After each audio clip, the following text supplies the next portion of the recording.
आप सभी का बहुत स्वागत है हमारे आज के सीयूईटी के सेशन में, जहां पे आपका लास्ट चैप्टर नंबर 13 जो कि एक एडेड चैप्टर है सीयूईटी में, वो आज हम यहाँ पे शुरू करने वाले हैं।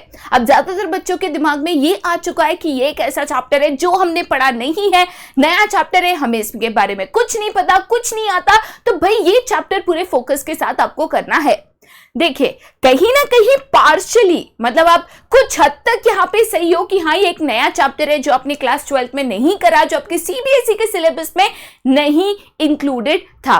बट इसमें अनोखी बात, ये इंटरेस्टिंग चीज ये है कि चैप्टर जिसका नाम है एंटरप्रेन्योरशिप डेवलपमेंट, इसके कुछ कंसेप्ट्स जो हमारा क्लास 11 का चैप्टर था small business and entrepreneurship development, इससे जुड़ा हुआ है। क्लास 11 पे हमने पढ़ा था कि एंटरप्रेन्योरशिप क्या है, उसका प्रोसेस क्या है, उसकी नीड एंड इंपॉर्टेंस या बेनिफिट्स यहाँ पे क्या है। तो ये क्वेश्चंस इस चैप्टर में रिपीटेड है।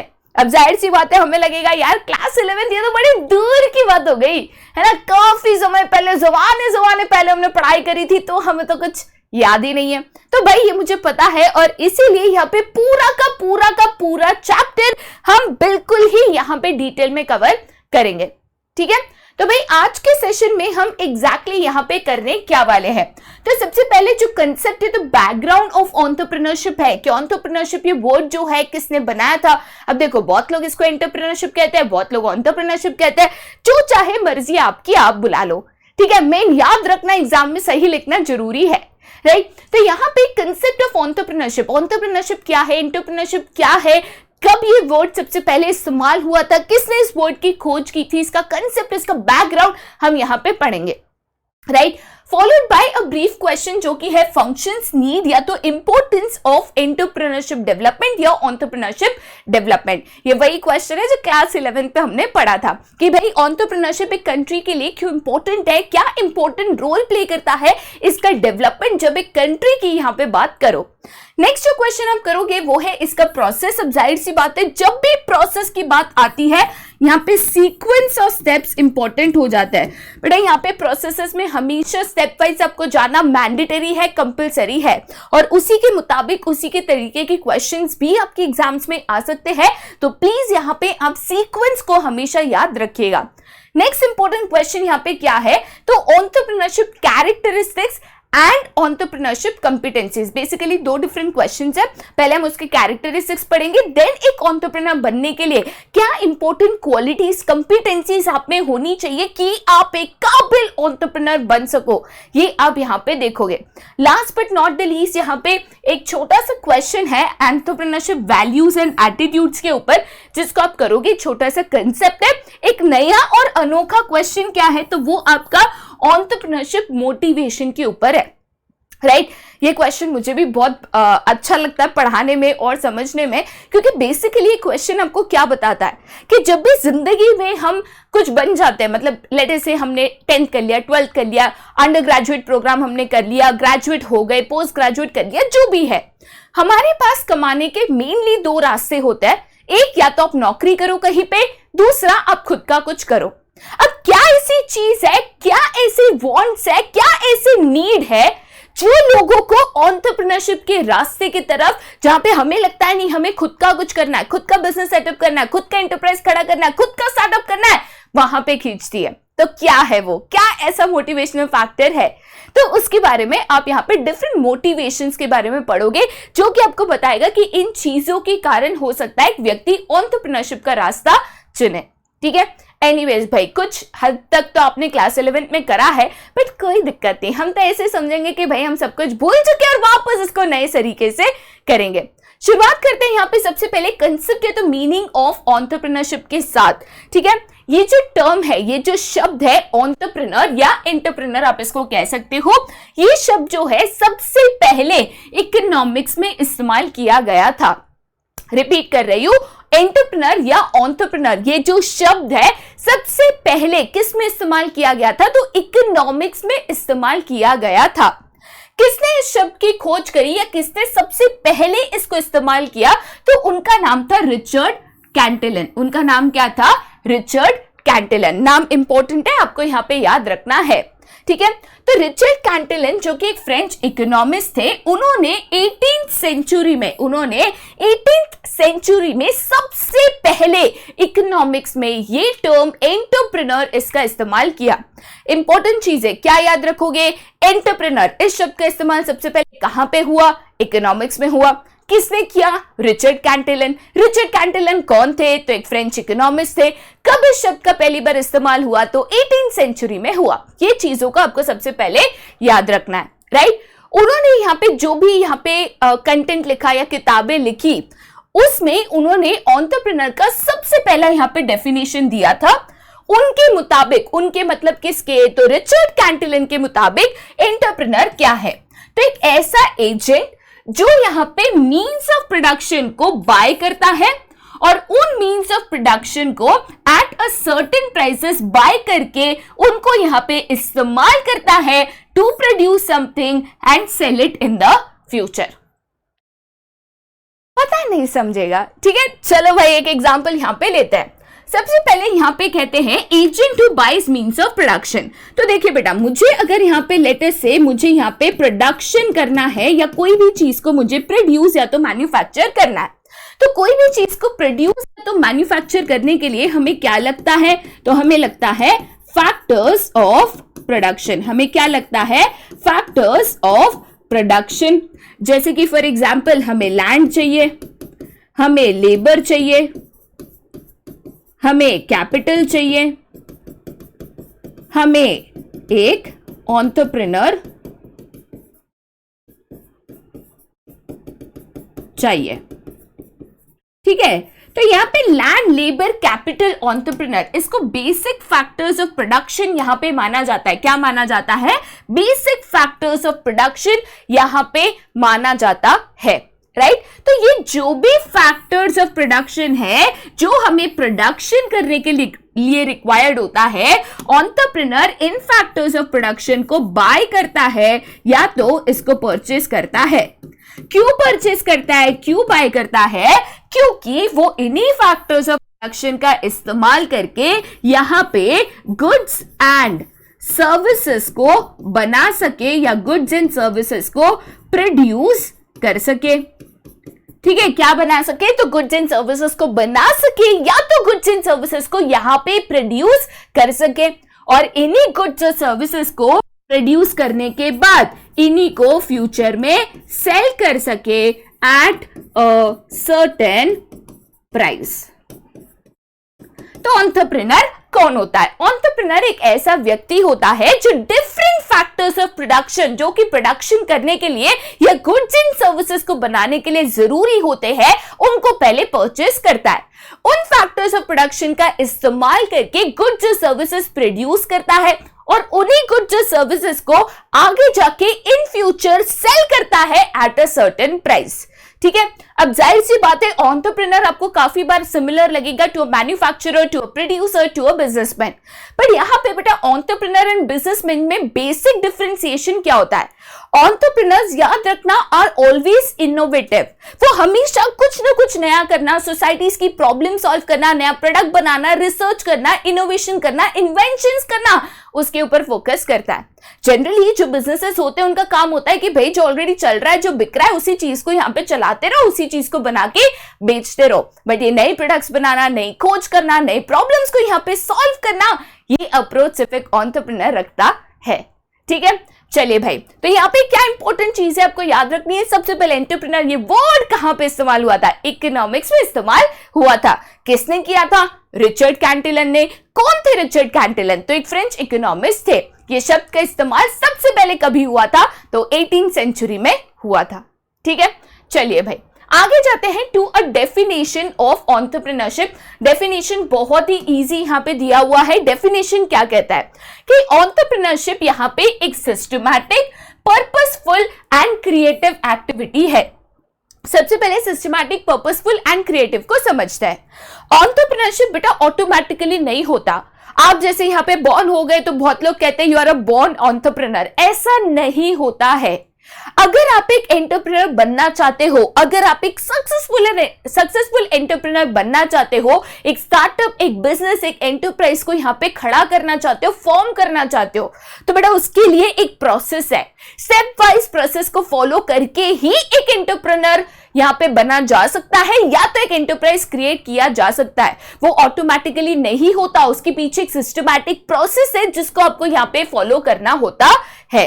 साथ ही साथ एंटरप्रेन्योरशिप के पीछे एक पर्पस होता है, ठीक है। बेसिकली आप जो भी गुड्स और सर्विसेज बना रहे हो, क्यों बना रहे हो? आपको कोई नीड और वांट सेटिस्फाई करना है, किसी को कोई प्रॉब्लम है तो आपको सोसाइटी का प्रॉब्लम सॉल्व करना है, तो उसके लिए यहां पे इस गुड्स या सर्विसेज को बनाया जाता है या क्रिएट किया जाता है।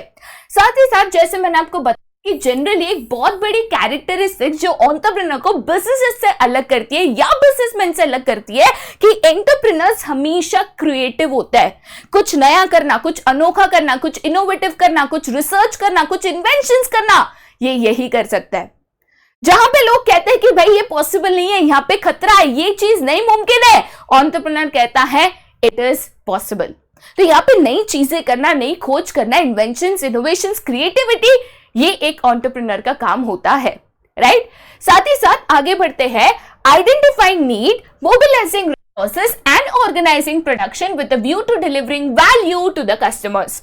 देखिए भाई, हम तो जाहिर सी बात है, अगर एक एंटरप्रेन्योर की बात करें तो एंटरप्रेन्योर यहां पे क्या करता है, तो जैसे मैंने आपको स्टार्टिंग में ही बताया, production of goods and services. तो एक एंटरप्रेन्योर की बात करो तो भाई वो तो production of goods and services करता है, बट कौन से गुड्स बनाता है, कौन से सर्विसेज बनाता है, तो उसके लिए सबसे पहली चीज वो करता है लोगों की नीड्स एंड वांट्स को यहां पे आइडेंटिफाई करना कि मेरे जो कस्टमर्स है, मेरे जो कंज्यूमर्स है, जो लोग है, जो सोसाइटी है, उनको क्या प्रोडक्ट, क्या सर्विसेज की यहां पे जरूरत है। सर्विसेज या प्रोडक्ट्स को यहां पे समझ के, पहचान के, उनकी नीड एंड वांट को अंडरस्टैंड करके फिर वो डिसाइड करता है कि वो क्या प्रोडक्ट या क्या सर्विस को यहां पे बनाएगा या प्रोवाइड करेगा। अब मुझे अगर कोई सर्विस या तो कोई गुड्स को यहां पे प्रोड्यूस करना है तो जाहिर सी बात है उसके लिए मुझे रिसोर्सेज लगेंगे। तो इन रिसोर्सेज को अरेंज करना और उसके बाद उन रिसोर्सेज का इस्तेमाल करके प्रोडक्शन को यहां पे कैरी आउट करना। ये सारी चीजें क्यों?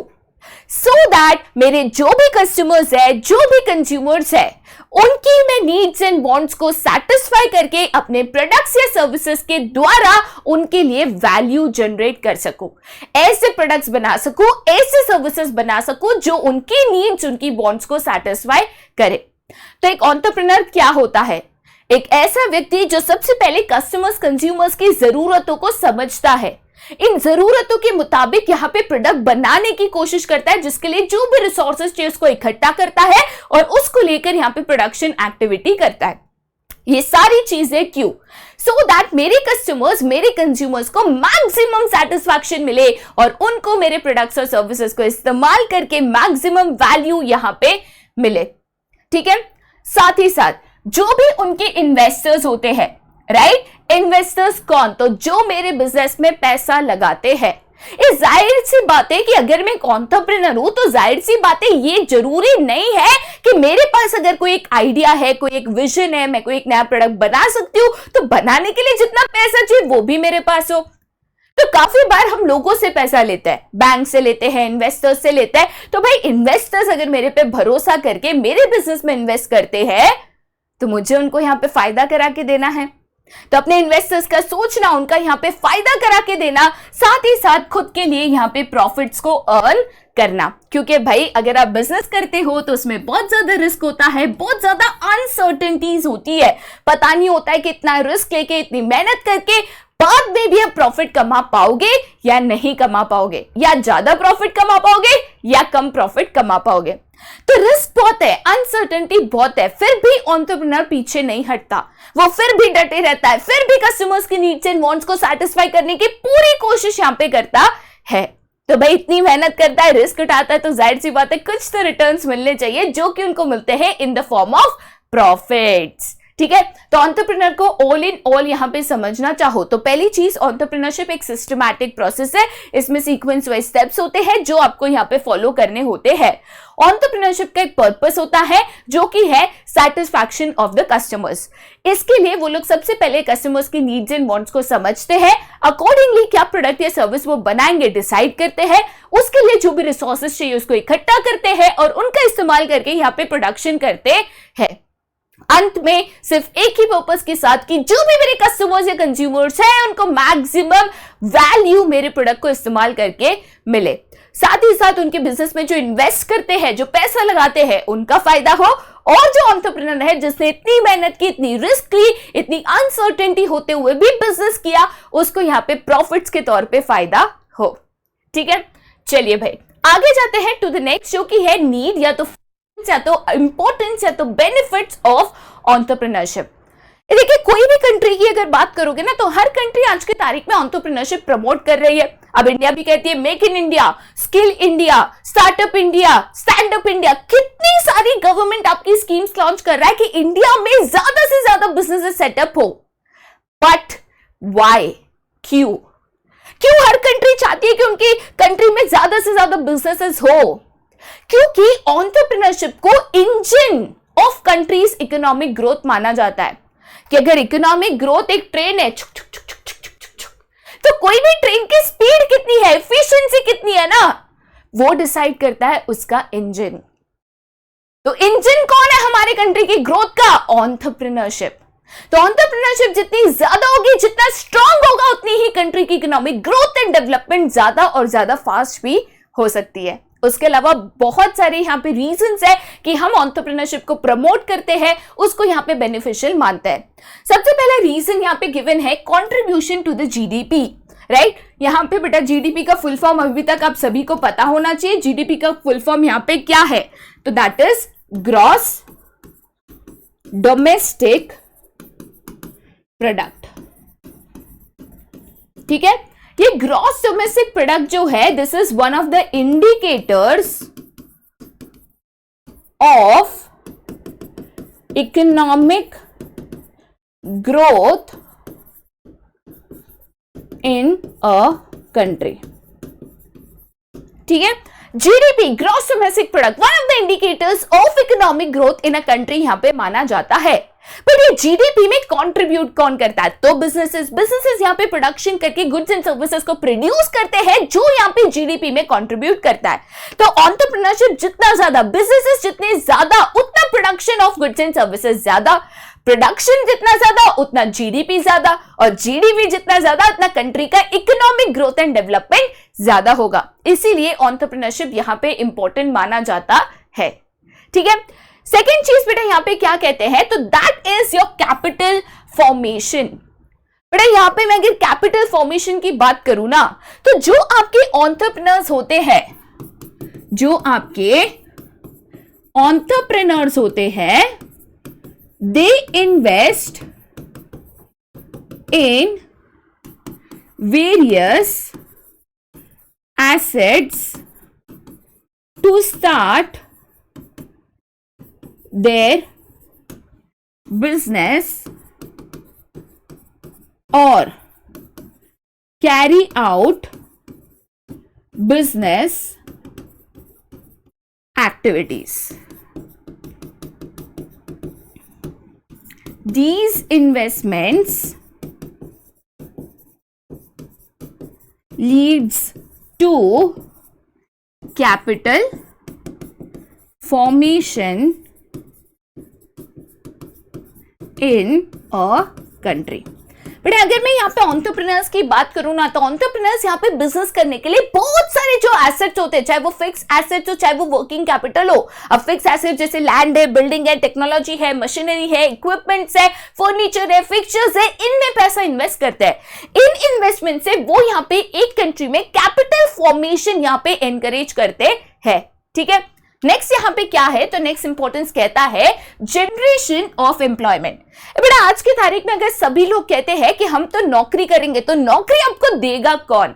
तो यहाँ पे जब एक एंटरप्रेन्योर की बात करो, जब आप एक बिजनेस की बात करते हो, जितने नंबर ऑफ बिजनेसेस इंडिया में इंक्रीज होते हैं, जितने नंबर ऑफ एंटरप्रेन्योर्स इंडिया में इंक्रीज होते हैं, या तो एंटरप्रेन्योर्स यहाँ पे एंटरप्राइजेस सेटअप करते हैं, उतना ही ज्यादा आपकी कंट्री में एम्प्लॉयमेंट अपॉर्चुनिटीज यहाँ पे इंक्रीज होगा। अब बेटा देखिए, एक चीज हमेशा याद रखिए, इंडिया जो है एक डेंसली पॉपुलेटेड कंट्री है। आज की तारीख में पॉपुलेशन में इंडिया नंबर 1 कंट्री माना जाता है। इतने ज्यादा पॉपुलेशन है, लेकिन लोगों के लिए इंडिया में एम्प्लॉयमेंट अपॉर्चुनिटीज उतनी अवेलेबल नहीं है। उसी के कारण इंडिया में बहुत ज्यादा अनएम्प्लॉयमेंट है, बहुत ज्यादा बेरोजगारी है। तो हम अगर चाहते हैं कि लोगों को नौकरियां मिले, लोगों को एम्प्लॉयमेंट अपॉर्चुनिटीज मिले, तो उसके लिए नंबर ऑफ बिजनेसेस का इंक्रीज होना भी बहुत जरूरी है, number of startups, number of enterprises का इंक्रीज होना भी बहुत जरूरी है। तो जैसे जैसे एंटरप्रेन्योरशिप बढ़ते जाएगा, वैसे वैसे नंबर ऑफ बिजनेसेस इंक्रीज होते जाएंगे, और वैसे ही एम्प्लॉयमेंट अपॉर्चुनिटीज भी आपकी यहाँ पे इंक्रीज होगी। ठीक है, तो आप यहां पे कह सकते हो कि इंक्रीज इन एंटरप्रेन्योरशिप और its development helps to create various employment opportunities in the country। Clear है? चलिए भाई आगे जाते हैं फिर टू द नेक्स्ट इंपॉर्टेंस, जो कि कहता है generation of business opportunities for others. ये समझाने के लिए एक बेसिक सा यहाँ पे हम एग्जांपल लेते हैं। मान के चले कि मैं यहाँ पे बिजनेस या तो एक एंटरप्राइज फॉर्म करती हूँ, किस चीज का, तो मान के चलिए मैं यहाँ पे एक ऑटोमोबाइल्स बनाने की कंपनी या तो बिजनेस यहाँ पे शुरू करती हूँ। ठीक है, जैसे हम यहाँ पे कार्स बनाते हैं, बाइक्स बनाते हैं, टेम्पोज बनाते हैं, एक्सेट्रा। ठीक है, तब जाहिर सी बात है, अगर मुझे कार्स बनाने हैं, अगर मुझे बाइक्स बनानी है, टेम्पोस बनाने हैं, तो इसके लिए मुझे बहुत सारी चीजों की जरूरत होगी। जैसे कि फॉर एग्जांपल अगर मैं बेसिक से बेसिक यहाँ पे रॉ मटेरियल का एग्जांपल ले लूं जो ऑटोमोबाइल्स बनाने के लिए जरूरी है, तो उसमें आपको यहाँ पे लग सकता है टायर्स, उसके अलावा आपको लग सकती है डिफरेंट इंजिन्स, फिर आपको लग सकता है डिफरेंट काइंड्स ऑफ बैटरीज। ठीक है, फिर आपको यहां पे लग सकता है steel, different types of metals, equipments, etcetera. बहुत सारी चीजें लगेगी, ग्लास लगेगा, फोम लगेगा, लेदर लगेगा, बहुत सारी चीजें लगेगी। बट ये कुछ बेसिक मैंने यहाँ पे एग्जांपल्स दिए हैं कि मुझे तो गाड़ी बनानी है, बट गाड़ी बनाने के लिए बहुत सारी यहाँ पे रॉ मटेरियल या तो सप्लाईज की जरूरत पड़ती है। अब यहाँ पे अगर गाड़ी मैं ज्यादा बनाती हूँ, या तो कार मैन्युफैक्चरिंग ज्यादा करती हूँ, या ऑटोमोबाइल बिजनेस ग्रो होता है, तो ऑटोमेटिकली ये रॉ मटेरियल जो भी लोग सप्लाई कर रहे हैं उनका भी बिजनेस ग्रो होगा। मतलब अगर आपका टायर का बिजनेस है, मेरा गाड़ी बनाने का बिजनेस है, अब मेरे गाड़ी बनाने का बिजनेस ग्रो हुआ, मैंने प्रोडक्शन बढ़ाया, तो आपको भी टायर्स का ऑर्डर में ज्यादा दूंगी, मतलब आपका भी बिजनेस ऑटोमेटिकली ग्रो होगा।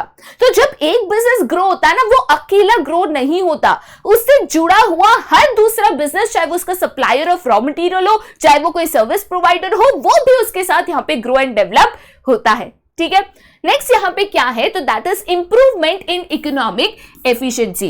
बेटा एक चीज आपको हमेशा यहां पे याद रखनी है, entrepreneurs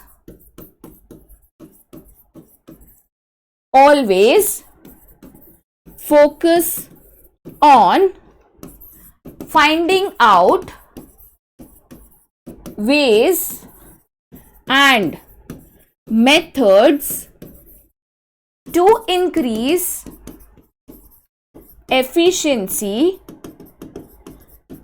or reduce the wastage of resources, thus reducing the cost of production। इसका मतलब यहाँ पे क्या है, कोई भी एंटरप्रेन्योर होता है ना, वो हमेशा कोशिश करता है कि कोई ऐसा मेथड, कोई ऐसा इनोवेटिव वे यहाँ पे फाइंड आउट किया जा सके जिससे हमारा जो प्रोडक्शन हो रहा है उसमें जो भी रिसोर्सेज का इस्तेमाल हो रहा है मैक्सिमम एफिशिएंसी के साथ हो, चाहे वो फाइनेंशियल रिसोर्स हो, चाहे वो रॉ मटेरियल हो, या कोई भी रिसोर्सेज हो, उसका कम से कम या मिनिमम यहाँ पे वेस्टेज हो। तो बेसिकली हम इकोनॉमिक एफिशिएंसी के ऊपर फोकस करते हैं, कॉस्ट रिडक्शन के ऊपर यहाँ पे फोकस करते हैं, राइट। नेक्स्ट क्या है, तो that is increasing the spectrum and scope of economic activities. Basically इसका मतलब क्या होता है, तो expanding of business activities outside the domestic market.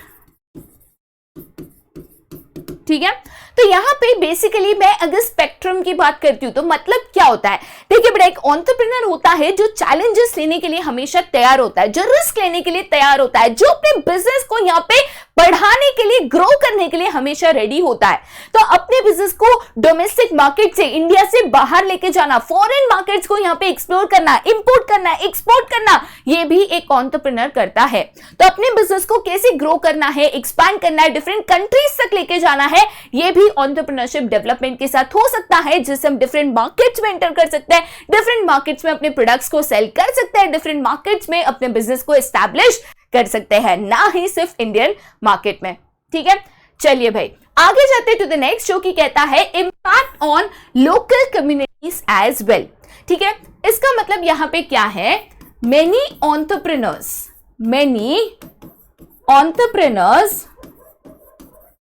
provide employment opportunities in rural areas, and also many people in rural areas can develop their own businesses via entrepreneurship।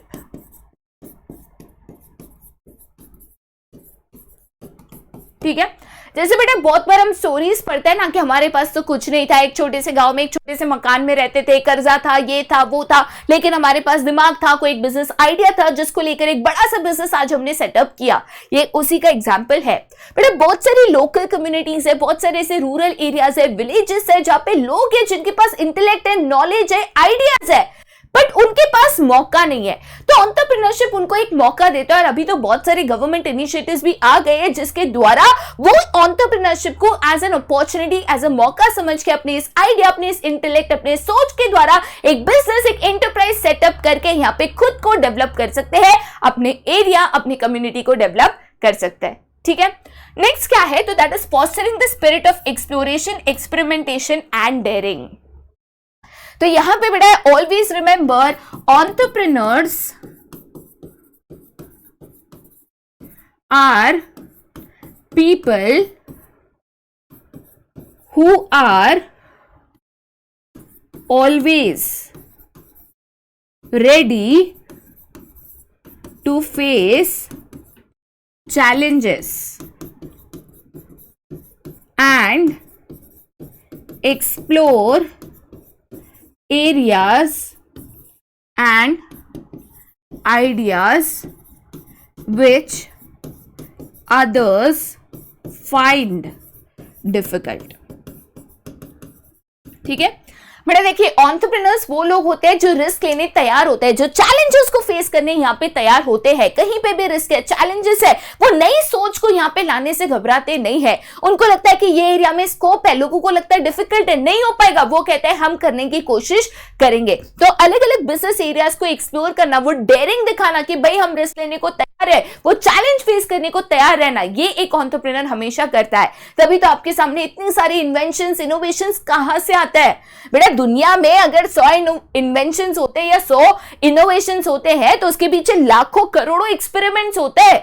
Out of thousands and lakhs of experiment एक experiment successful होता है, एक invention successful होता है, तो वो thousands बार का risk ये लेने को तैयार होता है। फेलियर्स वो डरते नहीं है, वो फिर भी चैलेंज एक्सेप्ट करते हैं, फिर भी डेयरिंग करते हैं, फिर भी रिस्क लेते हैं और यहाँ पे इन्वेंशंस, इनोवेशंस, क्रिएटिविटी के साथ एक एंटरप्राइज सेटअप करते हैं। गुड्स एंड सर्विसेज को यहाँ पे आपकी नीड्स एंड वांट्स को सेटिस्फाई करने के लिए डेवलप करते हैं। ठीक है, चलिए भाई आगे जाते हैं to the process of entrepreneurship development. जैसे मैंने आपको बताया था जो प्रोसेस है तो सीक्वेंस ऑफ स्टेप्स याद रखना जरूरी है। तो अगर मान के चलिए कि मैं भी एक एंटरप्राइज डेवलप करना चाहती हूं, मैं भी यहाँ पे एक एंटरप्रेन्योर बनना चाहती हूं, तो शुरुआत कहां से की जाए और कैसे की जाए? तो हमेशा सबसे पहले शुरुआत होती है आपकी सेल्फ डिस्कवरी से। सेल्फ डिस्कवरी का मतलब क्या होता है? Understanding your own self, your strengths, weaknesses, etc. ठीक है, तो बेसिकली अगर मैं यहाँ पे एंटरप्रेन्योरशिप की बात करूं तो एंटरप्रेन्योरशिप हमेशा शुरुआत होती है सेल्फ डिस्कवरी से, जहां पे हम खुद को पहचानते हैं, जहां पे हम अपनी नीड, अपनी वांट को यहाँ पे पहचानते हैं, अपनी स्ट्रेंथ्स, अपनी वीकनेसेस को यहाँ पे पहचानते हैं कि हम जिंदगी में करना क्या चाहते हैं, क्या हमारा मकसद है, कौन से एरियाज में हमारी स्ट्रेंथ है, कहां पे हमारी वीकनेसेस है। तो बेटा एंटरप्रेन्योर बनना है, ये विजन, ये सोच, ये आइडिया, ये स्किल खुद में पहचानना, यहां पे सबसे पहली शुरुआत होती है। एक बार आपने ठान ली, यहां पे आपने सोच लिया कि मुझे एक एंटरप्रेन्योर बनना है, आपने अपनी स्ट्रेंथ्स को पहचान लिया, आपने अपने वीकनेसेस को आइडेंटिफाई कर लिया, फिर आप नेक्स्ट स्टेप पे जाते हो जो कि है आइडेंटिफाइंग अपॉर्चुनिटीज। ठीक है, तो यहां पे हम बेसिकली क्या करते हैं? We undertake market research and analysis to identify different opportunities in the market। ठीक है, तो यहां पे जब मैं कहती हूं आइडेंटिफाइंग अपॉर्चुनिटीज, तो बेटा उसका यहां पे मतलब क्या होता है? मैंने ये तो ठान लिया कि मुझे एक एंटरप्रेन्योर बनना है, मैंने ये तो ठान लिया कि मुझे एक बिजनेस या एंटरप्राइज सेटअप करना है, बट किस चीज का? तो इसके लिए हम तुक्का नहीं मारते, ये नहीं सोचते कि चल जो मेरे पापा कर रहे हैं वो कर लूं, जो सामने वाला कर रहा है वो कर लूं, नहीं। हम यहाँ पे देखते हैं कि कहां पे बिजनेस अपॉर्चुनिटीज है, इसके लिए मार्केट एनालिसिस करना, डेटा यहाँ पे कलेक्ट करना, मार्केट डेटा कलेक्ट करके उसको एनालाइज करना, रिसर्च करना, सो दैट आप ऐसे एरियाज फाइंड आउट कर सको जहां पे बिजनेस अपॉर्चुनिटीज है, जहां पे कोई कस्टमर की नीड, वांट है, जिसको सेटिस्फाई करने के लिए आप गुड्स एंड सर्विसेज को बना सकते हो। तो एंटरप्रेन्योर ऐसे डिफरेंट अपॉर्चुनिटीज को यहाँ पे आइडेंटिफाई करता है जहां पे उसको लगता है कि वो एक बिजनेस सेटअप कर सके या एक एंटरप्राइज को यहाँ पे सेटअप कर सके। उसके बाद हम नेक्स्ट स्टेप पे जाते हैं, that is generating and evaluating ideas. उसका मतलब यहां पे क्या होता है कि out of all the available opportunities and ideas we select the best possible idea by proper evaluation। ठीक है, इसका मतलब यहां पे बेटा क्या होता है? वैसे तो मार्केट में हो सकता है कि बहुत अपॉर्चुनिटीज हो, आपके दिमाग में बहुत सारे यहाँ पे आइडियाज आए कि हम ये भी कर सकते हैं, ऐसा भी कर सकते हैं, ये भी बना सकते हैं, ये भी यहाँ पे प्रोवाइड कर सकता है, बट जाहिर सी बात है आप सारी चीजें तो एक साथ नहीं कर पाओगे। इसीलिए जो भी आइडियाज आप आइडेंटिफाई करते हो, जो भी आप अपॉर्चुनिटीज आइडेंटिफाई करते हो, उन सभी को आपको इवेल्युएट करना होता है। हर एक आइडिया, हर एक अपॉर्चुनिटी में क्या रिसोर्सेज लगेंगे, कितना पैसा लगेगा, क्या आपके पास वो अवेलेबल है या नहीं, कहां पे आप ज्यादा यहाँ पे अपनी स्ट्रेंथ्स को इस्तेमाल कर सकोगे, कहां पे आप ज्यादा यहाँ पे प्रॉफिट अर्न कर सकोगे, सारी चीजों को यहाँ पे सोचा जाता है, इवैल्यूएट किया जाता है। उसके बाद जहां पे एज अ बिजनेस या जहां पे एज एन एंटरप्रेन्योर आपको लगता है कि मुझे मैक्सिमम बेनिफिट मिलेगा या ये आइडिया से मुझे मैक्सिमम फायदा होगा, उस आइडिया को आप फाइनली सिलेक्ट करते हो। अब आपको पता है कि आपको क्या बिजनेस करना है या आपके पास एक आइडिया है कि आपको किस चीज का यहाँ पे बिजनेस करना है, तो उसके बाद ये बिजनेस आप करोगे कैसे, उसके लिए आप प्लानिंग की शुरुआत करते हो। ठीक है, तो यहाँ पे प्लानिंग स्टेज पे हम एग्जैक्टली क्या करते हैं, we make detailed plans on how the business or enterprise will be set up and the process। ठीक है, तो यहां पे मैं तो आइडिया सिलेक्ट करती हूं, मैं तो डिसाइड कर लेती हूं कि मुझे किस चीज का बिजनेस करना है या तो बिजनेस को कैसे करना है। तो उसके बाद ये बिजनेस करने के लिए आपको बहुत सारे रिसोर्सेज चाहिए, आपको यहाँ पे एक प्लानिंग चाहिए कि कब कहां पे क्या कैसे करोगे। ठीक है, तो उसके लिए हमें डिटेल प्लान यहाँ पे डिजाइन करते हैं। प्लानिंग करते वक्त हमें हमेशा याद रखना है कि काफी डिटेल प्लान होता है, इसमें जो भी रिसोर्सेज रिक्वायर्ड है, कब कहां पे कौन सा स्टेप परफॉर्म करना है, what to do, when to do, how to do, who is to do, सारी चीजें इसमें यहाँ पे मेंशन्ड होती है। प्लानिंग की जाती है सो दैट आपके जो भी गोल्स है, जो भी ऑब्जेक्टिव्स है, वो आप एंड में अचीव कर सको। तो चलो, मैंने सोच भी लिया कि बिजनेस किस चीज का करना है, ये भी प्लान कर लिया कि उस चीज का बिजनेस कैसे करना है, कहां से शुरुआत करनी है, किस तरीके से आगे प्रोसेस को फॉलो करना है। प्लानिंग करने के बाद आप नेक्स्ट स्टेप पे जाते हो, जो कि है रेजिंग और स्टार्टअप कैपिटल। देखो बेटा, आपको, मुझे, हम सभी को पता है कि अगर आपको बिजनेस करना है तो बिजनेस को शुरू करने के लिए सबसे इंपॉर्टेंट चीज होती है पैसा या तो फाइनेंशियल रिसोर्स। तो ये पैसा कहां से आएगा? एक तरीका होता है कि आपके पास खुद उतना पैसा हो या खुद उतना आपके पास सेविंग्स हो, इन्वेस्टमेंट हो कि खुद का पैसा बिजनेस में लगा के बिजनेस की शुरुआत कर सको। बट जरूरी नहीं है कि हर व्यक्ति के पास खुद के पास उतना पैसा हो कि वो अपने बिजनेस को शुरू कर सके। इसीलिए हमें डिफरेंट सोर्सेस ऑफ फाइनेंसेस को यहाँ पे इवैल्यूएट करके वहां से फंड्स रेज करने होते हैं। तो ये स्टेज पे हम बेसिकली क्या करते हैं, we find out and evaluate different sources of raising funds or finance to bring the required capital for the business. ठीक है, तो ये ऐसा स्टेज होता है जहां पे हम पैसा इकट्ठा करते हैं। The most important resource, financial resource, इसको यहाँ पे अपने बिजनेस के लिए इकट्ठा करता है। देखिए बेटा, पैसा लाने के बहुत सारे सोर्सेस होते हैं। आप बैंक से लोन ले सकते हो, इन्वेस्टर से पैसा रेज कर सकते हो, आप मार्केट में यहाँ पे फंडिंग ले सकते हो, आप खुद का इन्वेस्टमेंट्स कर सकते हो, आप अपने दोस्त है, रिश्तेदार है, उनसे पैसा ले सकते हो। सोर्सेस बहुत सारे हैं। तो इन सारे सोर्सेस को फाइंड आउट करके, सारे सोर्सेस को इवैल्यूएट करके कि किसमें क्या रिस्क है, कहां पे क्या कैसा फायदा है, उसके मुताबिक हम यहाँ पे बिजनेसेस के लिए जो भी रिक्वायर्ड फंड्स है वो अरेंज करते हैं। कितना पैसा लगेगा ये तो प्लानिंग पे डिसाइड हो गया था। अब हमने वो पैसा को यहाँ पे अरेंज किया। तो अब देखो बेटा, आपके पास प्लान है, बिजनेस शुरू करने के लिए जो भी पैसा चाहिए वो भी आपके पास अवेलेबल है। तो यहां पे देन आता है आपका फाइनल स्टार्टअप स्टेज। ठीक है, याद रखिएगा, at this stage we form और set up the business enterprise. तो यहां पे आपका फाइनल बिजनेस सेटअप होता है, यहां पे आपके फाइनल बिजनेस की शुरुआत होती है।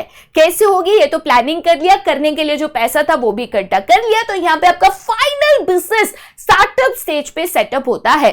अब बिजनेस जैसे सेटअप होता है, देन एक एंटरप्रेन्योर जो है हमेशा कॉन्स्टेंटली इस बिजनेस के ग्रोथ के बारे में सोचता है, राइट। तो at this stage we think of growing, expanding or diversifying of business operations. ठीक है, तो ये ऐसा स्टेज है जहां पे देन हम फाइनली सोचते हैं कि चलो हमने बिजनेस तो सेटअप कर लिया, बट आगे जाके यही बिजनेस को हमें बड़ा करना है। तो कैसे इस बिजनेस को ग्रो करेंगे, कैसे न्यू प्रोडक्ट्स को लॉन्च करेंगे, कैसे अपने बिजनेस को और ज्यादा आगे जाके एक्सपैंड करेंगे। ठीक है, एक बार हम बिजनेस को ग्रो कर लेते हैं, एक्सपैंड कर लेते हैं, हमें लगता है कि चलो बिजनेस एक अच्छे खासे लेवल पे पहुंच चुका है, देन काफी एंटरप्रेन्योर्स हार्वेस्टिंग के बारे में सोचते हैं। पहली इंपॉर्टेंट चीज हमेशा याद रखिएगा, हार्वेस्टिंग ऑप्शनल होता है, हर एक व्यक्ति इसको करे ये जरूरी नहीं है। हार्वेस्टिंग का मतलब क्या होता है, तो at this stage the entrepreneur plans to sell off the business at certain value।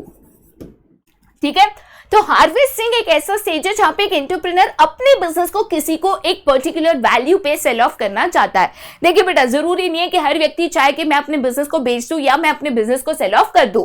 हो सकता है कि वो व्यक्ति को अपने बिजनेस को सेल ऑफ नहीं करना है, उसी बिजनेस को आगे कंटिन्यू करना है। तो याद रखिएगा ये कंप्लीटली यहां पे ऑप्शनल है। ठीक है, चलिए भाई आगे जाते हैं टू द नेक्स्ट क्वेश्चन, जो कि है एंटरप्रेन्योरशिप कैरेक्टरिस्टिक्स। तो अगर एक एंटरप्रेन्योरशिप की बात करें तो उसमें क्या फीचर्स या तो कैरेक्टरिस्टिक्स यहां पे पाए जाते हैं। तो सबसे पहला फीचर या कैरेक्टरिस्टिक्स है कि एंटरप्रेन्योरशिप एक सिस्टमैटिक एक्टिविटी है। इसका मतलब क्या है कि entrepreneurship is not formed by chance, but we need to follow a step by step process to start an enterprise। अब भाई स्टेप बाय स्टेप प्रोसेस बताने की जरूरत तो नहीं है, अभी अभी मैंने आपको प्रोसेस बताया। एंटरप्राइज या एंटरप्रेन्योरशिप ऑटोमेटिकली फॉर्म नहीं हो जाता, वो खुद से बन नहीं जाता बेटा। इसके लिए एक लंबा चौड़ा प्रोसेस है। लगता है अरे भाई 7-8 स्टेप्स ही है, बट ये एक बहुत लंबा चौड़ा प्रोसेस है जिसको प्रॉपर्ली सोच समझ के प्लान करके आपको करना होता है। तब जाके आप एक एंटरप्रेन्योर बन पाते हो, तब जाके आप एक एंटरप्राइज फॉर्म कर पाते हो। तो ये एक सिस्टमैटिक एक्टिविटी है जिसमें आपको स्टेप बाय स्टेप जाके एक प्रोसेस फॉलो करके देन ही आप इसको यहां पे कर पाओगे। ठीक है, नेक्स्ट इंपॉर्टेंट चीज क्या है कि लॉफुल एंड पर्पसफुल एक्टिविटी। इसका मतलब क्या है कि एनी बिजनेस और enterprise that is set up must be lawful and purposeful activity। Illegal activities like gambling cannot be a part of entrepreneurship. ठीक है, जब भी बेटा हम एक एंटरप्राइज फॉर्म करते हैं, जब भी हम एक बिजनेस फॉर्म करते हैं, तो भाई हम कहते हैं कि एंटरप्रेन्योरशिप में बहुत रिस्क है, बहुत अनसर्टेनिटी है।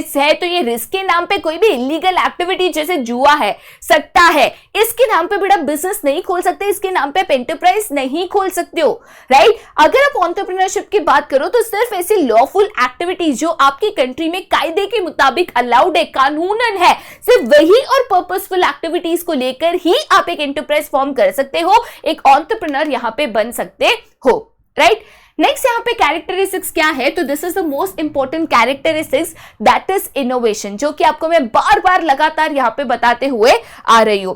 एक ही ऐसी चीज है या कैरेक्टरिस्टिक्स है जो एंटरप्रेन्योर को बिजनेसमैन से यहां पे अलग करता है। एंटरप्रेन्योरशिप में हमेशा कांस्टेंट इनोवेशंस, इन्वेंशंस, क्रिएटिविटी हमेशा इन्वॉल्व होता है। ये बार बार लगातार कोशिश करते हैं कि कोई नया प्रोडक्ट लेकर आए, कोई नया इन्वेंशन करे, कोई नए तरीके से यहाँ पे कॉस्ट एफिशिएंसी लाए, कोई नए तरीके से यहाँ पे जो भी हमारे कस्टमर्स है उनकी नीड्स एंड वांट्स को यहाँ पे सेटिस्फाई करे। तो याद रखिएगा कि जब भी एंटरप्रेन्योरशिप की बात करें तो इसमें constant research, innovation, inventions and creativity involved होती है। ठीक है, चलिए भाई आगे जाते हैं टू द नेक्स्ट कैरेक्टरिस्टिक्स, जो कि कहता है ऑर्गेनाइजेशन ऑफ प्रोडक्शन। बेटा यहाँ पे ऑर्गेनाइजेशन ऑफ प्रोडक्शन का मतलब यहाँ पे क्या होता है? तो जब भी एंटरप्रेन्योरशिप की बात करें तो यहाँ पे every entrepreneur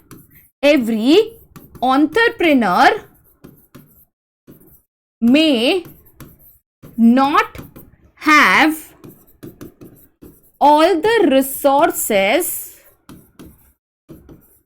required for production, but they might have ideas through which they approach different producers। ठीक है बेटा, इसका एग्जैक्टली मतलब क्या होता है? तो हर एंटरप्रेन्योर के पास जो भी प्रोडक्शन के लिए रिसोर्सेस रिक्वायर्ड होता है, land, labour, capital, entrepreneur, technology, equipments, machinery, जो भी चीजें रिक्वायर्ड होती है प्रोडक्शन के लिए, जरूरी नहीं है कि हर एंटरप्रेन्योर के पास वो चीजें अवेलेबल हो। काफी बार ऐसे होता है कि मेरे पास यहाँ पे प्रोडक्शन करने के लिए जो रिसोर्सेज चाहिए, रिसोर्सेज नहीं है, बट मेरे पास एक ऐसी आइडिया है, एक ऐसा प्लान है जिससे ये प्रोडक्शन को किया जा सकता है। तो मैं क्या करूंगी, कोई ऐसे प्रोड्यूसर्स, मैन्युफैक्चरर्स जिनके पास ये रिसोर्सेज अवेलेबल है, मैं उनको अप्रोच करूंगी अपने आइडियाज, अपने पर्पस, अपनी सोच के साथ, और उनके साथ मिलकर भी ये एंटरप्राइज सेटअप किया जा सकता है। ठीक है, नेक्स्ट चीज यहां पे क्या है? तो दैट इज रिस्क टेकिंग। ये one of the most essential features of entrepreneurship हमेशा होता है। याद रखिएगा, एवरी एंटरप्रेन्योर और entrepreneur is essentially a risk taker. वो हमेशा यहाँ पे इन्वेंशंस करते हैं, इनोवेशंस लाते हैं, कुछ नया करते हैं, कुछ चैलेंजिंग करते हैं, डेयरिंग करने को, एक्सप्लोर करने को यहाँ पे रेडी होते हैं। Entrepreneurs are always risk takers. उनको पता होता है कि उनके बिजनेस में बहुत ज्यादा अनसर्टेनिटी है, कल उनके प्रॉफिट होगा नहीं होगा उनको नहीं पता, फिर भी प्रॉफिट हो ना हो, उनको बिजनेस में जो भी रिसोर्सेज है जिनका इस्तेमाल किया है, जैसे कि एम्प्लॉयज है, लेबर्स है, तो उनको तो टाइम टू टाइम सैलरी पे करनी है। तो जाहिर सी बात है, बहुत बड़ा रिस्क है भाई, मुझे पैसे आए ना आए, मुझे तो सामने वाले को पेमेंट करना है ना। फिर भी ये रिस्क लेकर लोग एंटरप्राइज को सेटअप करते हैं। ठीक है, चलिए भाई आगे जाते हैं टू द नेक्स्ट, जो कि है एंटरप्रेन्योरशिप कॉम्पिटेंसीज। भाई कॉम्पिटेंसीज की बात करो तो उसका मतलब क्या होता है? बेसिकली ऐसी क्वालिटीज, ठीक है, जो आप में होनी चाहिए अगर आप एक सक्सेसफुल एंटरप्रेन्योर बनना चाहते हो। वैसे तो क्वालिटीज इतनी सारी है कि कितनी भी कहते जाओ ये खत्म नहीं होगी, बट हम वही क्वालिटीज और कॉम्पिटेंसीज को कवर करेंगे जो आपके सिलेबस में कवर्ड है। तो एंटरप्रेन्योर बनने के लिए सबसे पहली एसेंशियल चीज जो आपको चाहिए होती है, टू टेक इनिशिएटिव्स। जहां पे आप खुद से आगे आके मार्केट में जो भी अपॉर्चुनिटीज है उसको सर्च करो, खुद से आगे आके कुछ करने की कोशिश करो, किसी को फॉलो करो, किसी के पीछे पीछे चलो नहीं। And entrepreneur is essentially a leader, जो लीड करता है, जो खुद इनिशिएटिव लेके आगे आके सोसाइटी में जो भी प्रॉब्लम्स है उसको सॉल्व करने की, अपॉर्चुनिटीज है तो ग्रैब करने की यहाँ पे कोशिश करता है। सेकेंड कॉम्पिटेंसी है यहाँ पे sees and acts on purpose, जहां पे एक एंटरप्रेन्योर को जब भी एक प्रॉब्लम दिखती है, जब भी एक अपॉर्चुनिटी दिखती है, तो तुरंत उस अपॉर्चुनिटी को ग्रैब करने के लिए, उस प्रॉब्लम सॉल्व करने के लिए यहाँ पे सोचने लगता है, इन्वेंशंस, इनोवेशंस, आइडियाज को यहाँ पे लाने लगता है। नेक्स्ट क्या है? तो that is efficiency orientation. Entrepreneur हमेशा कोशिश करता है कि कैसे अपने बिजनेस में एफिशिएंसी लाई जाए, कैसे कॉस्ट ऑफ प्रोडक्शन को रिड्यूस किया जाए, कैसे रिसोर्सेज को मिनिमम में मिनिमम वेस्टेज किया जाए। राइट तो एंटरप्रेन्योरशिप वो व्यक्ति है जो चाहे टाइम हो, चाहे मेहनत हो, चाहे कॉस्ट हो, मनी हो, रिसोर्सेज हो, हर चीज की बचत में मानता है, हर चीज का मैक्सिमम यूटिलाइजेशन करने की कोशिश करता है। नेक्स्ट क्या है तो that is systematic planning. Entrepreneurs कोई भी चीज यहाँ पे तुक्के से नहीं करते, कोई भी चीज यहाँ पे बिना सोचे समझे नहीं करते हैं। जो भी बड़ी बड़ी चीजें होती है, जो भी बड़ी बड़ी एक्टिविटीज होती है, उनको छोटे छोटे टास्क में डिवाइड करना, प्लान करना, कब क्या कहां पे करेंगे, क्या फर्स्ट करेंगे, क्या सेकंड करेंगे, किस तरीके से प्रोसेस को फॉलो करेंगे, ये उस तरीके से हर एक काम को अप्रोच करता है। ठीक है, जब जो मन करा कर दिया, बिना सोचे समझे सब कर दिया, एक एंटरप्रेन्योर की निशानी नहीं है। ठीक है, नेक्स्ट क्या है तो दैट इज परसिस्टेंस, हार नहीं मानना। बहुत बार ऐसे होता है कि हम कुछ करना चाहते हैं तो वो करने में काफी अटेम्प्ट्स लगते हैं, काफी बार हम फेल होते हैं, काफी बार चैलेंजेस आता है, बट एंटरप्रेन्योर्स कभी हार नहीं मानते। वो अपने काम को लेकर परसिस्टेंट होते हैं, ट्राई ट्राई ट्राई ट्राई करते रहते हैं, कभी हार नहीं मानते। नेक्स्ट क्या है तो that is information seeking, constant learning approach. ठीक है, हमेशा लोगों से बात करना, अपने सर्कल के साथ कनेक्ट करना, नेटवर्क डेवलप करना, लोगों के साथ यहाँ पे हमेशा कुछ ना कुछ सीखने की कोशिश करना, constant learning, constant knowledge gaining, हर टाइम वो एक चाह होनी कि और कुछ सीखने मिल रहा है क्या, यहाँ पे कुछ नया सीख रहे हैं क्या, हमेशा नॉलेज गेन करना, ये एक एंटरप्रेन्योर होता है। वो कभी नहीं कहता कि मुझे सब कुछ आता है, वो हमेशा नॉलेज, यहाँ पे हमेशा कुछ सीखना है, ये चीजों को वेलकम करता है। नेक्स्ट क्या है तो that is concern for high quality of work, काम की बारीकियों के ऊपर भी नजर देना, हर एक काम में परफेक्शन अचीव करने की कोशिश करना। ऐसा नहीं कि भाई ऊपर ऊपर ऊपर से आपने कर दिया, नहीं, वो चाहते हैं कि वो चाहे जो काम करो, हर एक काम में बारीकी से बारीकी की चीज में भी परफेक्शन यहां पे हो। राइट, नेक्स्ट क्या है तो that is commitment to work contract. इसका मतलब क्या है कि एक बार कमिटमेंट दे दिया, एक बार जुबान दे दी, तो उसको किसी भी हालत पे कंप्लीट करना। काफी बार चैलेंजेस आते हैं, काफी बार काम में दिक्कत आती है, वो खुद खड़े रह के, खुद आगे आके कैसे भी करके उस काम को समय पे पूरा करने की कोशिश करते हैं, खुद वो कमिटमेंट में बिलीव करते हैं, खुद वो एक बार प्रॉमिस किया, जुबान दिया तो उसको पूरा करने की कोशिश करते हैं। नेक्स्ट क्या है तो that is problem solving. Society की जो भी प्रॉब्लम्स है, कंज्यूमर्स की जो भी प्रॉब्लम्स है, जो भी नीड्स एंड वांट्स है, उसको यहाँ पे अपनी गुड्स एंड सर्विसेज को बनाकर उनको यहाँ पे सॉल्व करना। तो सोसाइटीज की प्रॉब्लम्स को एनालाइज करना, उनको समझना, कहाँ पे कब क्या प्रॉब्लम है उसको यहाँ पे समझना, देन उसके मुताबिक यहाँ पे सोल्यूशंस को डेवलप करना। राइट, नेक्स्ट क्या है तो दैट इज सेल्फ कॉन्फिडेंस, हमेशा खुद के ऊपर कॉन्फिडेंट रहना। बहुत बार ऐसे लगता है कि हम कुछ करना चाहते हैं, हम कुछ बनाना चाहते हैं, हम कोई सोच रखते हैं, तो लोगों को हमारे ऊपर भरोसा नहीं होता है। उनको लगता है अरे यार ये नहीं हो पाएगा, ये पॉसिबल ही नहीं है, ये तू कैसे करेगा, ये चलेगा ही नहीं। बट वो कॉन्फिडेंट होते हैं हमेशा अपनी सोच के ऊपर कि नहीं हम ये कर सकते हैं, नहीं हम ये करना चाहेंगे, नहीं हम इसको करके दिखाएंगे। नेक्स्ट क्या है तो दैट इज असर्टिवनेस, हमेशा एक पॉजिटिव सोच रखना। ठीक है, उसको यहाँ पे क्या कहते हैं तो उसको यहाँ पे असर्टिवनेस कहते हैं। तो एक एंटरप्रेन्योर की अगर बात करें ना, वो हमेशा असर्टिव होता है, कभी भी अपनी बात को लेकर वो डटे रहता है, और लोगों को अपनी बात को लेकर कैसे मनाना है ना, कैसे उनको कन्विंस करना है, वो उनको यहाँ पे बिल्कुल आता है। नेक्स्ट क्या है तो दैट इज पर्सुएशन, लोगों को पर्सुएट करना, जब भी अपना काम करना है कैसे भी करके अपना काम निकलवा के लेना, ये क्वालिटी तो हर एंटरप्रेन्योर में होती है। नेक्स्ट क्या है तो दैट इज मॉनिटरिंग, चीजों को यहाँ पे खुद से आगे आके मॉनिटर करना, कब क्या कहाँ पे चल रहा है। ऐसा नहीं कि भाई एक बार बिजनेस सेटअप हो गया, क्या चल रहा है क्या नहीं चल रहा है हमें उसका अता पता तक नहीं है, ऐसा नहीं होता। वो खुद अपनी बिजनेस को, अपने बिजनेस एक्टिविटीज को यहाँ पे काफी क्लोजली मॉनिटर करते हैं। ठीक है, नेक्स्ट क्या है तो that is concern for employees. हर एक एंटरप्रेन्योर को पता होता है कि जो भी उनके एम्प्लॉयज है, जो भी उनके ह्यूमन रिसोर्सेज है, one of the most important resource in an organisation इनको माना जाता है। तो एम्प्लॉयज की तरफ कंसर्न रखना, एम्प्लॉयज को यहाँ पे अच्छे से ट्रीट करना, ये हर एक एंटरप्रेन्योर करता है। तो ये बेसिक कंपिटेंसीज है या क्वालिटीज है जो एक एंटरप्रेन्योर में यहाँ पे पाई जाती है। ठीक है, आगे जाते हैं टू द नेक्स्ट, जो कि है एंटरप्रेन्योरियल मोटिवेशन। जो मैंने आपको कहा था ना, एक बहुत ही खास और मजेदार क्वेश्चन है। देखिए बेटा, एंटरप्रेन्योरियल मोटिवेशन यहाँ पे क्या कहता है तो एंटरप्रेन्योरियल मोटिवेशन कहता है कि जब भी कोई व्यक्ति एक एंटरप्रेन्योरशिप का रास्ता चुनता है या चाहता है कि वो एक एंटरप्रेन्योर बने, तो उसके पीछे कोई ना कोई नीड होती है, कोई ना कोई ऐसा मोटिवेशन फैक्टर होता है कि वो इतना रिस्क लेने के लिए, इतनी अनसर्टेनिटीज को झेलने के लिए, इतने चैलेंजेस को लेने के लिए यहाँ पे तैयार हो जाता है। राइट तो यहाँ पे ये जो भी सिचुएशंस होती है, ये जो भी ऐसा यहाँ पे नीड होता है कि भाई मुझे इसके कारण एंटरप्रेन्योर बनना है, तो हम यहाँ पे क्या कहते हैं, तो इसको हम यहाँ पे मोटिवेशनल नीड्स कहते हैं। तो कौन सी ऐसी नीड्स है जिससे एक व्यक्ति यहाँ पे मोटिवेट हो जाता है टू बिकम एन एंटरप्रेन्योर और to go on a path of entrepreneurship. ठीक है, क्या ऐसी नीड्स है, क्यों एक व्यक्ति यहाँ पे एंटरप्रेन्योरशिप को चुनता है, ये जानते हुए कि उसमें बहुत रिस्क है, बहुत अनसर्टेनिटीज है, बहुत चैलेंजेस आपको यहाँ पे फेस करने होंगे, पता नहीं मेहनत करोगे फिर भी सक्सेसफुल बनोगे नहीं बनोगे, प्रॉफिट अर्न करोगे नहीं करोगे, फिर भी नहीं, हमको तो एंटरप्रेन्योर ही बनना है। क्यों? तो यहाँ पे बेटा कुछ ऐसे नीड्स है जो आपको बताई गई है, जो सैटिस्फाई करने के लिए हो सकता है कि एक व्यक्ति जो है एंटरप्रेन्योरशिप का रास्ता यहाँ पे चुने। सबसे पहली नीड है यहाँ पे एन ACH, जिसको कहते हैं need for achievement. ACH is achievement.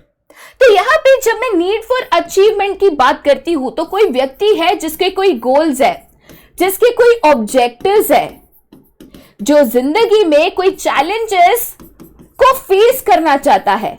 ठीक है, जो जिंदगी में कुछ बनना चाहता है, जो जिंदगी में किसी से बेहतर करना चाहता है, जो चाहता है कि नहीं मुझे ये करके दिखाना है, मुझे ये पाके दिखाना है, वो व्यक्ति एंटरप्रेन्योरशिप के रास्ते चल सकता है, क्योंकि उसको पता है कि बहुत ऐसी चीजें हैं जो एंटरप्रेन्योरशिप के द्वारा पाई जा सकती है।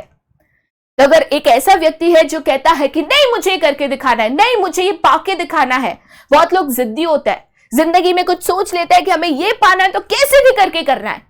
बहुत लोगों की एक सोच होती है कि मुझे उससे बेहतर बनना है। बहुत लोगों की जिंदगी में एम्स होते हैं, गोल्स होते हैं।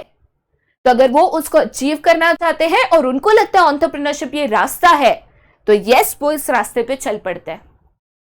तो जब भी जिंदगी में पाने की कुछ एक चाह होती है ना, और वो चाह आपको लगता है कि एंटरप्रेन्योरशिप के रास्ते पे चलकर उसको पूरा किया जा सकता है, तो उसको कहते हैं नीड फॉर अचीवमेंट। अब ये चाहे किसी से बेहतर बनने की चाह हो, चाहे ये पावर की चाह हो, चाहे ये अपने गोल्स, अपने ड्रीम्स, अपने ऑब्जेक्टिव्स को पूरे करने की चाह हो, but if you want to achieve something और वो अचीव करने के लिए आपको एक ही रास्ता नजर आता है एंटरप्रेन्योरशिप, जिसके लिए आप उस रास्ते पे चल पड़ते हो, तो उसको कहते हैं नीड फॉर अचीवमेंट। अब दूसरा यहां पे कारण होता है नीड फॉर पावर, एनपॉव जिसको कहते हैं, नीड फॉर पावर। देखिए भैया, एंटरप्रेन्योरशिप आपको पावर तो बहुत सारी देता है, क्योंकि एंटरप्रेन्योरशिप के द्वारा बहुत सारे कॉन्टैक्ट्स बनाते हो, बहुत सारे जो सीनियर गवर्नमेंट ऑफिशियल्स होते हैं उनके साथ आपके कॉन्टैक्ट्स बन जाता है। तो कहते हैं ना, वो बहुत बार ऐसे जैसे बना था ना, चाचा विधायक है हमारे, ठीक है, बहुत बार ऐसे दिखाते हैं, जानता मैं किसका बेटा हूं, जानता मेरा बाप कौन है, दैट इज पावर। जब आपको लगता है कि भाई मेरे पास उतना पावर हो कि मेरे कुछ बोलने से काम हो जाए, मेरे एक फोन से काम हो जाए, कि एक फोन घुमाने की बस जरूरत पड़े, तो वो पावर के लिए, जहां पे लोग आपकी इज्जत करें, आपके पास अथॉरिटी हो, आपके पास डिसीजन मेकिंग पावर, लोग आपकी सुने, लोग आपकी इज्जत करें, आप लोगों को डोमिनेट कर सको, लोग आपके ऑर्डर्स फॉलो कर सके, ये पावर के लिए भी लोग एंटरप्रेन्योर बनना चाहते हैं। क्योंकि भाई एंटरप्रेन्योर में ये पावर तो आपको मिल सकती है, जरूर मिल सकती है। ठीक है, नेक्स्ट चीज यहां पे क्या है, तो उसको कहते हैं नीड फॉर अफिलिएशन या NF। ये नीड फॉर अफिलिएशन ना यहां पे रिलेशनशिप्स एंड बिलोंगिंगनेस से जुड़ी होती है। ठीक है, तो बेटा नीड फॉर एफिलिएशन या NF यहां पे बेसिकली क्या होता है, तो काफी बार हम एंटरप्रेन्योरशिप का रास्ता चुनते हैं क्योंकि हमारा ना उससे इमोशंस या तो रिलेशनशिप या बिलोंगिंगनेस या तो इमोशन उससे यहां पे जुड़ा होता है। जैसे फॉर एग्जाम्पल मेरे दादाजी के नाम पे बिजनेस है या मेरे पापा जी के नाम पे यहाँ पे बिजनेस है, तो मैं चाहती हूँ कि भाई मेरे दादा के नाम का बिजनेस है, मेरे पापा के नाम का बिजनेस है, मेरे पापा का खड़ा किया हुआ बिजनेस है, तो मुझे उसको डूबने नहीं देना, मैं उसको कैरी करूंगी, वो लीगेसी है, वो अटैचमेंट है बिजनेस से। तभी जाकर भी ये नीड फॉर एफिलिएशन के कारण भी लोग एंटरप्रेन्योरशिप में जाते हैं। बहुत लोग फैमिली बिजनेस में उसी कारण से जाते हैं क्योंकि एक पर्सनल अटैचमेंट होता है उन बिजनेस के साथ, क्योंकि उससे फैमिली रिलेशंस, प्यार, इमोशंस सब कुछ जुड़ा होता है, right. Next and the last जो सबसे इंपॉर्टेंट रीजन है जो मैंने यहाँ पे ज्यादा से ज्यादा देखा है, and not, that is need for autonomy. Autonomy का मतलब यहाँ पे क्या होता है, तो ऑटोनॉमी का यहाँ पे मतलब होता है फ्रीडम या तो इंडिपेंडेंस। ठीक है, तो यहां पे बेटा काफी बार जो है लोग फ्रीडम और इंडिपेंडेंस के लिए भी एंटरप्रेन्योरशिप का रास्ता चुनते हैं, जहां पे उनको लगता है कि नहीं भाई हमें फ्रीडम चाहिए, हम खुद के डिसीजंस खुद लेंगे, किसी के अंडर क्यों काम करें, किसी के ऑर्डर्स क्यों फॉलो करें। नहीं बाबा, हमें किसी के ऑर्डर्स फॉलो नहीं करने, हमें किसी के अंडर काम नहीं करना है, हम खुद की मर्जी से चलेंगे, जब जो काम करना है वो करेंगे, जब जो चाहे वो करेंगे, अपने डिसीजंस खुद लेंगे, हमें पूरा फ्रीडम चाहिए, हमें पूरा इंडिपेंडेंस चाहिए। तो बहुत लोगों का ये एक नीड होता है, ये एक एटीट्यूड होता है कि हमें किसी के अंडर काम नहीं करना, हमें तो भाई किसी के ऑर्डर या इशारों पे नहीं चलना, हम वही करेंगे जो हमारी मर्जी हो, अपनी सोच से चलेंगे, अपनी बातों पे चलेंगे, अपना काम खुद डिसाइड करेंगे।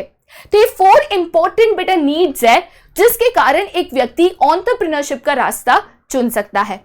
ठीक है, उसके बाद बेटा लास्ट यहां पे क्या है, तो that is entrepreneurial values and attitudes. बहुत ही छोटा सा कंसेप्ट है, बेसिक में मैं यहां पे आपको समझा दूं।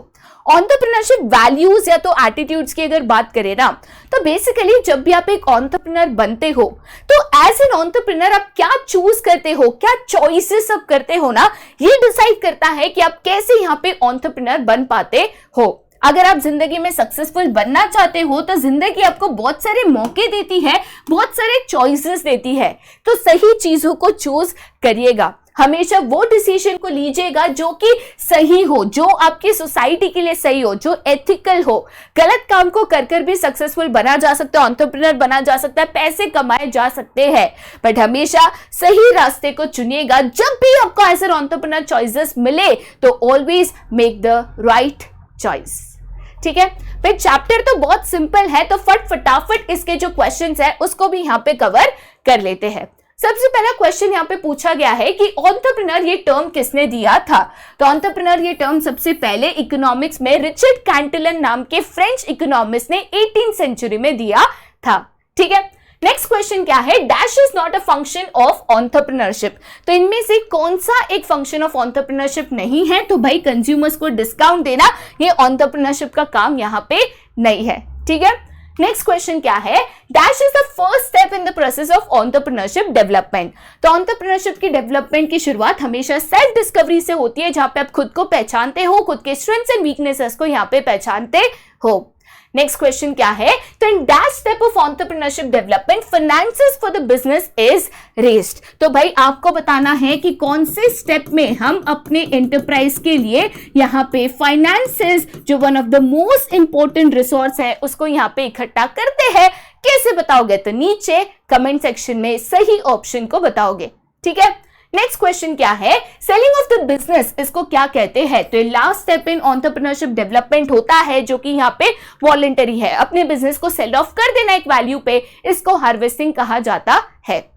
राइट, नेक्स्ट क्या है, तो dash implies a desire to accomplish something difficult. जिंदगी में कुछ जो डिफिकल्ट है, चैलेंजिंग है, उसको यहाँ पे पाना, तो इसको क्या कहते हैं, इसको नीड फॉर अचीवमेंट कहा जाता है।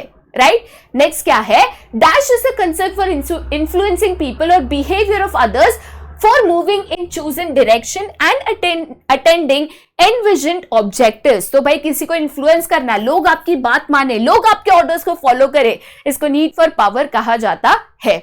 नेक्स्ट क्वेश्चन क्या है कि need for belongingness and concern, इसको क्या कहा जाता है। तो भाई बिलोंगिंगनेस, इमोशन, रिलेशनशिप्स की बात आती है, तो इसको नीड फॉर अफिलिएशन यहाँ पे कहा जाता है।